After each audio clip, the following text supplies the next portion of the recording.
ठीक है। तो थर्ड चैप्टर हमारा कौन सा है? लोकतंत्र विविधता।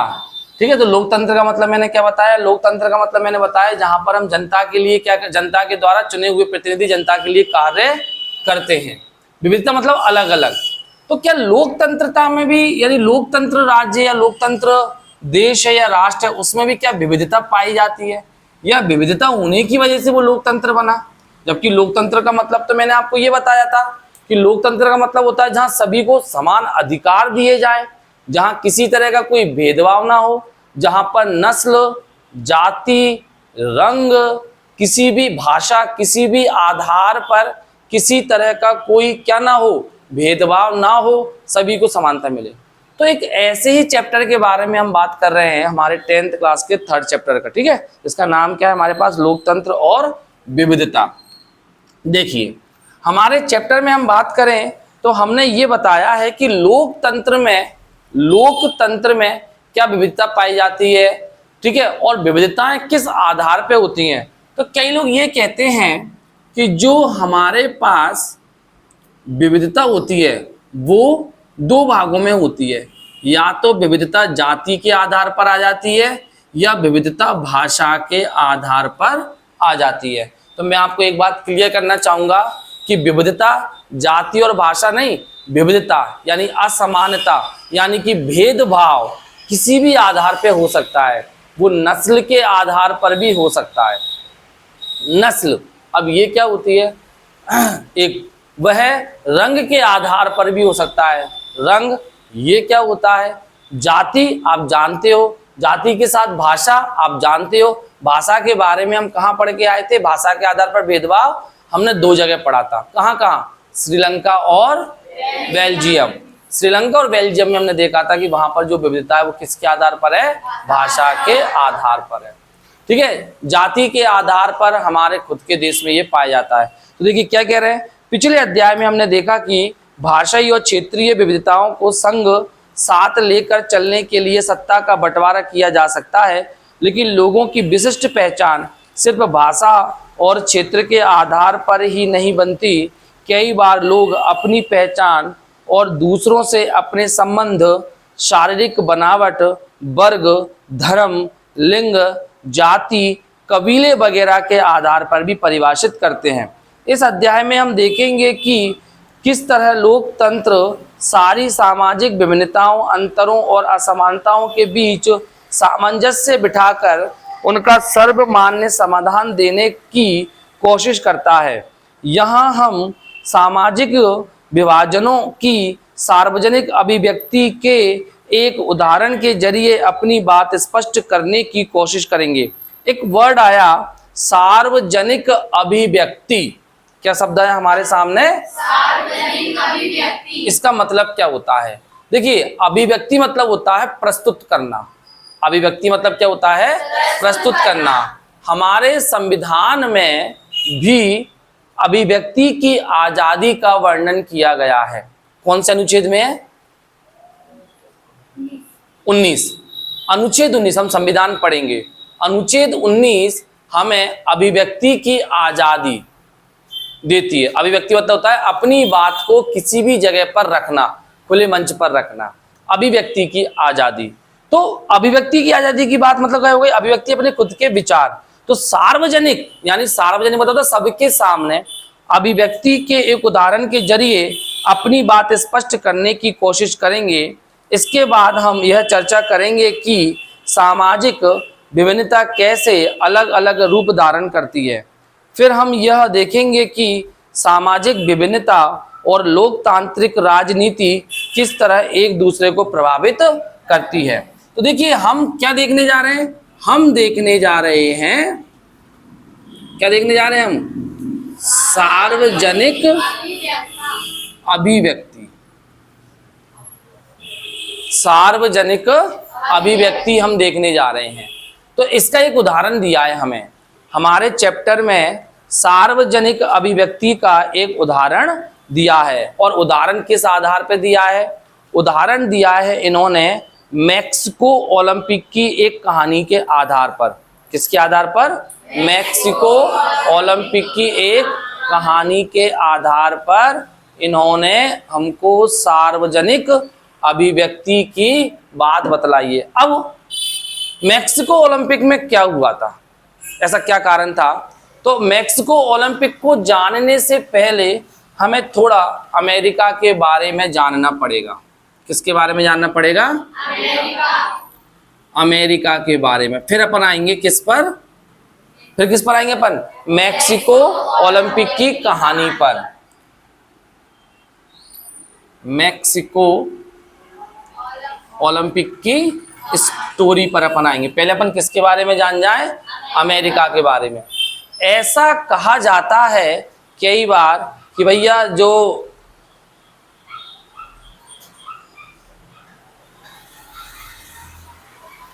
ऐसा कहा जाता है कि आरक्षण सिर्फ भारत में ही पाया जाता है। मैं दोबारा अपनी बात को बोलूंगा। आरक्षण एक नया शब्द निकल के हमारे सामने आया है। कौन सा शब्द निकल के आया है? आरक्षण। क्या कह रहे हैं कि आरक्षण सिर्फ भारत में पाया जाता है, इसके अलावा कहीं पर आरक्षण नहीं होता। या इसको दूसरे शब्दों में बोलें कि जातीय भेदभाव सिर्फ भारत में पाया जाता है, ऐसा कहीं और नहीं होता। ठीक है, तो ये कहना गलत होगा। ठीक है, हम बात करने जा रहे हैं अमेरिका की। अमेरिका में एक विशेष प्रकार की नस्ल या ये कह सकते हैं हम वंशज रहते हैं। ठीक है, अमेरिका में एक विशेष प्रकार की नस्ल या हम क्या कह सकते हैं, कौन रहते हैं? वंशज रहते हैं। अब ये वंशज का मतलब क्या हुआ? क्या होता है जब कोई व्यक्ति कहीं रह रहा होता है और वहां से उठकर किसी दूसरे राज्य में, किसी दूसरे देश में रहने चला जाए और वहीं रुक जाए और वहीं रहने लग जाए, तो वो उस जगह का थोड़ी कहलाएगा। वो क्या कहलाएगा? भैया दूसरी जगह के आने लग गए। जैसे एक उदाहरण के तौर पर हमने बात करी थी, श्रीलंका में दो तरह के लोग पाए जाते थे। अब दो तरह के मतलब उन्होंने बंटवारा जो किया था वो भाषा के आधार पर बंटवारा किया था। एक कौन सी वाली भाषा जो श्रीलंका में बोली जा रही थी? फ्रेंच नहीं, सिंघी भाषा। सिंघी भाषा कौन सी भाषा थी? और दूसरी भाषा कौन सी थी? तमिल भाषा। लेकिन उन्होंने फिर तमिल को दो भागों में डिवाइड किया था। एक तमिल बोलने वाले वे लोग थे जो मूलतः कहाँ रह रहे थे? श्रीलंका में ही रहते थे। एक तमिल बोलने वाले वो लोग थे जो मूलतः कहाँ रह रहे थे? श्रीलंका में रह रहे थे। और एक तमिल बोलने वाले वो लोग थे जो कि भारत के दक्षिणी क्षेत्र से, दक्षिण क्षेत्र से कहते हैं ना, भारत के दक्षिणी क्षेत्र से, उत्तरी क्षेत्र से या केरल के क्षेत्र से, या ये कहो सामान्य भाषा में कि भारत से श्रीलंका में जाकर रहने लगे। तो वो क्या कहलाएंगे? वो कहलाएंगे तो भारतीय, लेकिन श्रीलंका में रहने लग गए। और गए क्यों थे श्रीलंका में? वो बागानों में काम करने के लिए। किस लिए गए थे? वो बागानों में। तो जो श्रीलंका में रह रहे थे भारतीय लोग, तो वो क्या कहलाएंगे? भारतीय वंशज कहलाएंगे। क्या कहलाएंगे? भारतीय वंशज। ऐसे ही अमेरिका में अफ्रीका के लोग रहते थे। क्या रहते थे? अफ्रीका के लोग रहते थे। कहाँ रहते थे? अमेरिका में। क्यों रहते थे? काम करने गए थे? क्या करने गए थे? नहीं। क्या हुआ था? 17वीं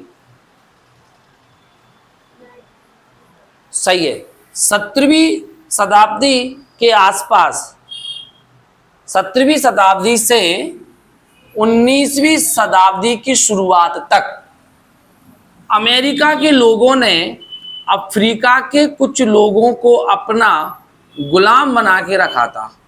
गुलाम समझते हो? खरीद लाए, उनसे नौकरी करवा रहे हैं, उनसे काम करवा रहे हैं, उनसे झाड़ू पोछा करवा रहे हैं। इस तरीके से क्या किया? ये कौन ने किया था? अमेरिका के लोगों ने किया था। कहाँ से पकड़ के लाए थे उनको? अफ्रीका से पकड़ के लाए थे। समझने के लिए वर्ड यूज कर रहे हैं अपन। अफ्रीका से लेके आए। अब मुझे एक चीज बताइए, वो अफ्रीका के लोग वापस अफ्रीका जाएंगे क्या? ना तो उनके पास पैसा है, ना उनके पास कोई और चीज है, तो वो अमेरिका में ही रहने लग गए। उनके बच्चे भी अमेरिका में रहने लग गए, उनके जो पीढ़ियां थी वो भी अमेरिका में रहने लग गए। तो ऐसे लोग जो अफ्रीका के वंशज थे, यानी अफ्रीका के मूल निवासी थे, परंतु वो अमेरिका में रह रहे थे, तो ऐसे वहां के नागरिकों को एफ्रो अमेरिकन कहा जाता है। क्या कहा जाता है? अमेरिकन। और ये दूसरे नाम से जाने जाते हैं, चढ़ाने वाले नाम से अश्वेत के नाम से चढ़ाया जाता है इनको। वहां पर किस नाम से चढ़ाया जाता है? अश्वेत। जैसे हमारे यहाँ पर कुछ जगह पर कुरीतियां पाई जाती हैं, छोटी जाति या कोई गलत शब्द कह के चढ़ाया जाना। ऐसे अमेरिका में भी जो एफ्रो अमेरिकन लोग थे उनको किस नाम से चढ़ाया जाता था?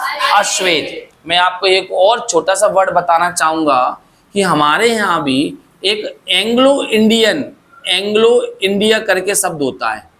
एंग्लो इंडियन, इसका मतलब क्या होता है? एंग्लो इंडियन का मतलब ये होता है बे बच्चे। एंग्लो इंडियन का मतलब होता है बे बच्चे जिनके माँ बाप में से माँ या पिता दोनों में से कोई एक भारतीय हो और एक कोई विदेशी हो। तो ऐसे संतानों को क्या कहा जाता है? Anglo Indian. उसी प्रकार से कौन आया हमारे पास? Afro American. इसमें क्या हो रहा था? एफ्रो अमेरिकन में रहने वाले कहाँ के थे? वो अफ्रीका के। अमेरिका में रह रहे हैं उनके बच्चे जो पैदा हुए तो अमेरिकन तो नहीं थे, तो उनको एक नाम दिया गया एफ्रो अमेरिकन। ठीक है, बात समझ में आ गई? इन लोगों के साथ, यानी कि जो अफ्रीका के जो लोग थे, इन लोगों के साथ जो अमेरिका के लोग थे वो भेदभाव करते थे और इस भेदभाव को नाम दिया गया नस्ल भेदभाव। क्या नाम दिया गया? नस्ल भेदभाव। जैसे अपने यहाँ पर जातीय भेदभाव, कुछ जगह पर धर्म के आधार पर भेदभाव, तुम उस धर्म के हो, तुम उस धर्म के हो, हम तुम्हें नहीं अपनाएंगे, तुम दूसरे धर्म के हो। कुछ लोग जाति के आधार पर, तुम बड़ी जाति के, तुम छोटी जाति के, लेकिन वहां किस आधार पर हुआ? नस्ल के आधार पर। ठीक है, किस आधार पर? नस्ल के आधार पर। और उनको चढ़ाया किस नाम से जाता था? अश्वेत कहकर। और वहां जो अश्वेत रहते थे अमेरिका में, जिनको 17वीं से 19वीं शताब्दी तक गुलाम बना के रखा, वो लोग जो रहते थे अश्वेत लोग, वो गरीब, भूखे और मतलब पिछड़े, उनकी दयनीय स्थिति थी। गुलाम थे वो, तो नौकर थे वो, तो पैसा उनके पास ज्यादा होता नहीं था। ठीक है, अब धीरे धीरे क्या हुआ? फिर अमेरिका में उन लोगों के लिए आंदोलन होना शुरू हो गए, उनको आजाद कराने के लिए, उनके हक की लड़ाई लड़ने के लिए, उनको मजबूत बनाने के लिए धीमे धीमे करके उनके लिए क्या हुए? आंदोलन शुरू हुए, जिसमें से एक आंदोलन का नाम था अमेरिका में नागरिक अधिकार आंदोलन। क्या नाम था? नागरिक अधिकार आंदोलन। ये स्टार्ट हुआ और ये आंदोलन जो था वो कब से कब तक चला? 1954 से 1968 तक। 1954 से 1968 तक काफी हद तक ये आंदोलन लाभकारी रहा अमेरिका के लोगों के लिए। पर अमेरिका के कौन से लोगों के लिए ये लाभकारी था? जिन्हें हम क्या कह रहे हैं? एफ्रो अमेरिकन, या जिनको हम क्या कह रहे हैं? अश्वेत प्रजाति या अश्वेत नस्ल के लोग। तो हम बात कर रहे हैं अमेरिका की, लेकिन अमेरिका के बाद अपन को आना कहाँ पे? मैक्सो ओलंपिक की एक कहानी पर अपन को आना है। तो क्या हुआ? तो ये आंदोलन हुए। आंदोलन कब हुआ? नागरिक अधिकार आंदोलन अमेरिका में नागरिक अधिकार आंदोलन कब हुआ? 1954 से 1968 तक। और यह आंदोलन बड़ी शांतिपूर्वक रहा। कैसा रहा? शांतिपूर्वक रहा और सफल भी रहा। इसके बाद वहां पर एक और हुआ, अश्वेत शक्ति आंदोलन। कौन सा? अश्वेत शक्ति आंदोलन। अब देखो जरा इसका नाम देखो, अश्वेत शक्ति आंदोलन। अब देखो इसमें एक शब्द आ गया, शक्ति, यानी लोगों ने अपनी ताकत बताई। और कौन ने ताकत बताई? अश्वेत लोगों ने। अश्वेत लोग कौन थे? एफ्रो अमेरिकन लोग। उन लोगों ने उग्रता से, इसमें उग्रता से, उग्रता मतलब होता लड़ना, झगड़ना, हिंसक, मारपीट, उसके द्वारा अपने आप को प्रदर्शित करने की कोशिश करती है, हम शक्तिशाली हैं। और ये शांतिपूर्वक हुआ और जो काफी हद तक सफल भी रहा। जैसे हमारे यहाँ पर गांधी जी ने किया था, बिना लड़ाई के, बिना झगड़े के भारत देश को क्या दिलवाई? आजादी दिलवाई। आंदोलन कर करके, कभी भूख हड़ताल, कभी जेल भरो, कभी दांडी यात्रा, कभी नमक यात्रा, तरह तरह के वो आंदोलन लड़ते रहे और आगे बढ़ते रहे। बात समझ में आ गई? अब क्या हुआ? अब आ रहे हैं अपन, ये सब कुछ चला, अपन ने अमेरिका के बारे में पढ़ा, वहां पर एक नस्ल भेद पर भेदभाव चल रहा था, वो नस्ल भेद कौन के साथ था? एफ्रो अमेरिकन लोगों के साथ। एफ्रो अमेरिकन लोग कौन थे? वे लोग जो अफ्रीका से 17वीं से 19वीं शताब्दी में अमेरिका में गुलाम बना के लाए गए, उनके बच्चे या वो, उनको एफ्रो अमेरिकन कहा गया और उनको एक शब्द दिया गया चढ़ाने के लिए, अश्वेत। अश्वेत मतलब काले, अफ्रीका के लोग थोड़े काले से होते हैं और अमेरिका के लोग गोरे होते हैं, तो ये श्वेत और ये अश्वेत। देखो रंग के आधार पर भेदभाव किया ना उनके साथ में, रंग के आधार पर, है ना, और भी सारे बहुत। अब ये कहानी आती है हमारे मैक्सिको ओलंपिक में। कहां पर आती है हमारे पास? मैक्सिको ओलंपिक में ये कहानी हमारे पास आती। क्या हुआ? हुआ ये कि मैक्सिको ओलंपिक कहानी, मैक्सिको में जो ओलंपिक हुआ था उसमें एक कहानी हुई कि वहां पर अमेरिका के 2 खिलाड़ी पहुंचे। कौन पहुंचे? अमेरिका के 2 खिलाड़ी। ओलंपिक में पहले खिलाड़ी ने जीता गोल्ड। क्या जीता? यानी कि सोना। ठीक है, एक ने क्या जीता? गोल्ड यानी कि सोना। और एक ने जीता कांस्य। एक ने क्या जीता? कांस्य मतलब होता है सोना, ठीक है, उसके बाद चांदी और फिर होता है रजत, नहीं रजत नहीं सॉरी, कांस्य तांबा, उसको कांस्य ही बोलते हैं, ठीक है। कांस्य पदक जीता, पदक दोनों लोगों ने। ये दोनों की दोनों अमेरिकन थे। ये दोनों की दोनों कौन थे? अमेरिकन। और सबसे बड़ी बात, गोल्ड जीतने वाले और कांस्य पदक जीतने वाले दोनों अमेरिकन थे। और अमेरिकन में भी ये कौन थे?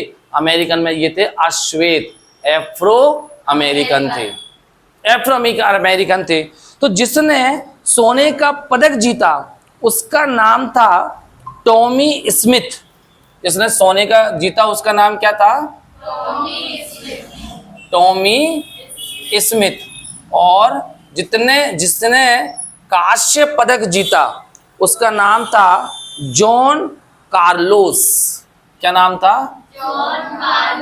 John Carlos. ये 2 लोग थे। अब इनको बुलाया गया स्टेज पर, अपन ने इनको क्या किया गया? स्टेज पे बुलाया गया, इनको मेडल दिया गया। अब इनने क्या किया? मेडल ले लिया और ये बिना जूतों के गए मेडल लेने, बिना जूतों के, सिर्फ मोजे पहन के गए, काले वो पहन लिए इन्होंने, रिबन फीते टाइप के, ठीक है। और वहां पर जाकर मुट्ठी बंद करके खड़े हो गए। चित्र दिया हुआ है, आप देखो जरा, इस टाइप से खड़े हुए, मुट्ठी बंद करके दिया ना, चित्र दिया किताब में। तो मुट्ठी बंद करके ये खड़े हो गए वहां पर और सिर झुका लिया। क्या कर लिया उन्होंने? सिर झुका लिया और जूते नहीं पहन के गए। अब इन्होंने ऐसा क्यों किया? अब देखो पूरी दुनिया देख रही है इनको, पूरी दुनिया देख रही है ना। क्यों? क्योंकि ये ओलंपिक में गोल्ड जीते हैं और क्या जीते हैं? कांस्य, स्वर्ण पदक, यानी कि स्वर्ण पदक और कांस्य पदक। अब कितनी बड़ी बात हो गई, स्वर्ण और कांस्य। अब ये वहां खड़े हो गए। अब ये क्या बताने की कोशिश कर रहे हैं वहां पर? ये अंतरराष्ट्रीय मंच हो गया, अंतरराष्ट्रीय, जहां पूरा विश्व देख रहा है। ये बताने की ये कोशिश कर रहे हैं कि अमेरिका चाहे जितना शक्तिशाली बन जाए, क्या बन जाए? अमेरिका कितना भी शक्तिशाली और समृद्ध बन जाए, लेकिन अमेरिका में पाए जाने वाले एफ्रो अमेरिकन लोग, कौन? एफ्रो अमेरिकन लोग गरीब हैं, मजबूर है, उनकी स्थिति दयनीय है और वे लोग क्या है? परेशान हैं। ये चीज इन्होंने उस मंच से पूरी दुनिया को बताने की कोशिश करी, बिना कहे। इसी चीज को बोला गया जो अपन पढ़ के आए थे, सार्वजनिक अभिव्यक्ति। उन्होंने क्या किया? अपने हाव भाव से व्यक्त कर दिया। हालांकि उन्होंने राष्ट्रगान गाया अमेरिका का, ऐसा नहीं है राष्ट्रगान नहीं गाया, उन्होंने अमेरिका का राष्ट्रगान भी गाया, लेकिन उन्होंने अपनी मजबूरी को भी बयान करने की कोशिश की। इसको बोलते हैं अपन सार्वजनिक अभिव्यक्ति, ठीक है। कौन कौन थे? सोना जीतने वाला टॉमी स्मिथ और कांस्य पदक जीतने वाला जॉन कार्लोस। किस्मत की बात या इत्तेफाक की बात ये रही कि ये दोनों की दोनों अमेरिकन थे। और कौन से अमेरिकन थे ये थे अश्वेत, है ना, जिनको चढ़ाया जाता था, अश्वेत यानी कि एफ्रो अमेरिकन थे। बात समझ में आ गई? अब क्या हुआ इनके, अच्छा इसने क्या किया? इसने तो जो टॉमी स्मिथ था, फिर जॉन कार्लोस ने एक काले कलर की माला पहन ली, मोतियों की माला समझ लो आप, कुछ और था वो, लेकिन आप तो ये समझ लो कि उन्हें काले कलर की मोतियों की माला पहन ली। अब वो क्या बताना चाह रहे थे उससे, मोतियों की माला पहनकर वो ये बताना चाह रहे थे कि हम सब एक हैं। माला का मतलब होता है ना सब एक होते हैं, हम सब एक हैं, ये बताने की वो कोशिश कर रहे थे। कौन? जो अश्वेत लोग, हम सब एक हैं और हम माला के मोती हैं, माला के मोती हैं। इनके साथ में जैसे एक और था जिसने रजत पदक जीता। कौन सा? रजत, जिसको अपन कहते हैं सिल्वर, वो था ऑस्ट्रेलिया का। कहाँ का था वो? वो ऑस्ट्रेलिया का था, जिसका नाम था, क्या था?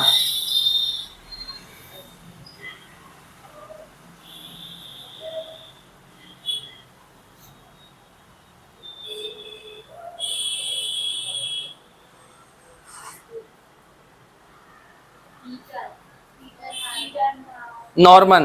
क्या था? Peter Norman.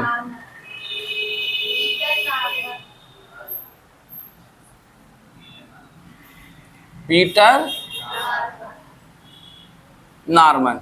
एक और था जो था कहाँ का? ऑस्ट्रेलिया का था, जिसने क्या जीता था? चांदी का पदक जीता था। अच्छा, उसने भी क्या किया? इनका समर्थन किया। कौन ने? पीटर नॉर्मन ने भी क्या किया? इनका समर्थन किया कि ये सही है, और उनके साथ ये भी उनके प्रदर्शन में शामिल हो गया। कैसे शामिल लिया ये आपको किताब में से पढ़कर देखना खुद ही है। बात समझ में आ गई? पर ये था कहाँ का? ऑस्ट्रेलिया का था ये।